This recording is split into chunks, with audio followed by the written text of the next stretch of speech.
Ito, nagpa-basting ako kay ma'am para on nyo muna yung makina and then pagka-on niya, huwag kayo agad aarangkada. No? Parang sasakyan. Dapat papa-inagin muna natin. And then, ito yung right side, ito yung right side, ito yung wrong side. So, medyo mahirap siya kaya pinapa-basting ko sa inyo para meron kayong guide. Sa una, maglalak muna tayo and then susundan niyo yung shape. Tingnan natin kung masusundan yung shape. So, mapapansin nyo, ginagalaw ko yung tela. Depende sa... Mapag-share po niyan patayin, pwede na po tanggalin na niyo. Dali, tayin muna natin. Isa-isa lang. Yun naman yung bukan dyan. Ayan, tatahiin muna natin and then ilak nyo. So kapag kayo yung nagtahi, syempre hindi mabilis kasi first time. Ayan. So kung halimbawa, tignan nyo kung hindi naman siya nakita doon, o hindi natanggalin para hindi na another effort. And then magti-trim kayo. Pag nag-trim kayo, dapat ganito lang kaya lang mapulol yung shears ko. So, magkakat tayo, maglilip tayo ng 1/8 allowance. Huwag nyo ikakat yung mismo tahi. Huwag nyo So, maglilip kayo ng allowance. So, ano yung purpose? Bakit nagtitrim tayo? Para po maano na maayos. Ha? Para makuha yung... Saka hindi mo. Hindi maglungkot sa tela. Tatayo dyan. So, para kapag binaliktad natin siya, hindi lumalaban yung tela. So, ngayon, bago nyo baliktarin, mag-top stitch tayo. Sa top stitch, ito yung facing natin, di ba? Itong nasa likod, itong mga trim natin, itatahi natin siya magkasama. So, ganyan. And then, 1/8 lang. So, dapat po ginaguide yung size po. Titingnan nyo kung sumasama siya.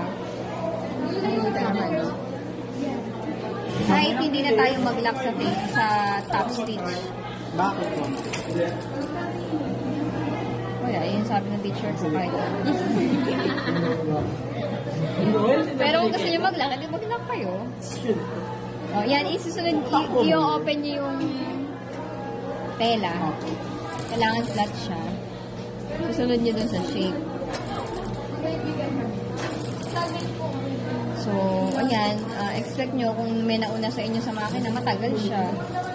Huwag nyo siyang i-pressure. Ayan, maglalak tayo. Ma'am, matatapos po kami ngayon ng araw. Hindi. Sa Friday. So, sa tingin ko sa 50 plus at 5 makina, hindi siguro. So, kailangan mag-flat siya. Ayan ang tinatawag na facing. Para kapag sinuot nyo yung damit, hindi siya nagkatastas. Magpapakita ako ng sample din dito sa V-shape. Kasi baka Kaya saglit pag-gawin mo. overthink kayo. Ulit po. Tapos tasin natin. Ulit mo ka na niya. Naka-trim na eh. Ayan, pa-V naman ito. So ito medyo madali kasi diretso lang siya. Hindi na ako nag-basting nag-pin na lang ako. Pero kayo mag-basting kayo. Pagdating doon sa corner, itapat nyo yung karayom. Tignan nyo, nakatapat ba sa corner? Yes po. Tapos, iikot tayo dito, papunta sa kabila. Ulitin ko, nakaganyan siya. And then, papunta lang sa kabila.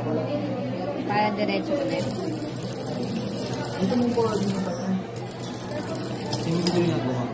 And then, dito, kahit na hindi na tayo mag-trim, dito na lang sa corner. Huwag nyong sagad yung putol yun, no?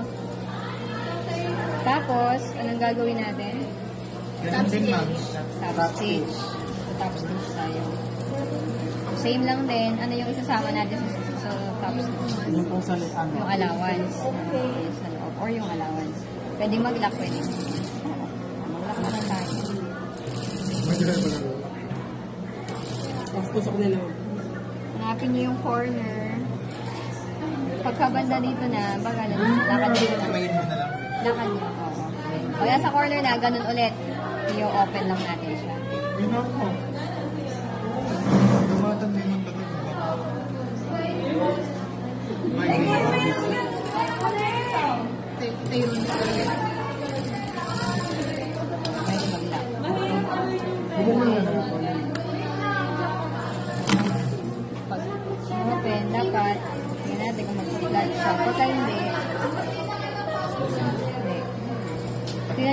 Pwede pa kayong mag-trim. Ayan. And then, same lang dito, hindi ko nagagawin.